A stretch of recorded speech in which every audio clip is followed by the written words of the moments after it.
Happy new year. বলে সবাই ভালো থেকো, সুস্থ থেকো। দাও কি দেবো? তাই আর বাবা, এই তোমার ফ্রেন্ডগুলোকে বলো যে তোমরা আমাকে চকলেট পাঠিয়ে দিও সবাই। আমি গুড গার্ল হয়ে থাকবো, আমি দুষ্টুমি করব না, বলো। দুধ পাবো না। হ্যাঁ, মাকে জ্বালাবো না, হ্যাঁ পড়া করব।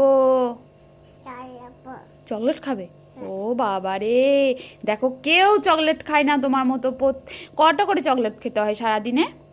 কটা করে চকলেট খাও তুমি বলো তো? হ্যাঁ, একটা দুটো। দেখো দাঁতগুলো একটাও নেই তোমার। সব দেখাও, বন্ধুদেরকে দেখাও দাঁতগুলো। তোমার দাঁতগুলো দেখাও। দেখো একটাও দাঁত নেই তোমার, সব ভেঙে গেছে দাঁতগুলো, পোকা লেগে গেছে। তাহলে এবার কি করে খাবে? খাবার খেতে হবে, চকলেট খেলে তো হবে না, পেটে ব্যথা করবে। তুই তাহলে কিন্তু আমি কিন্তু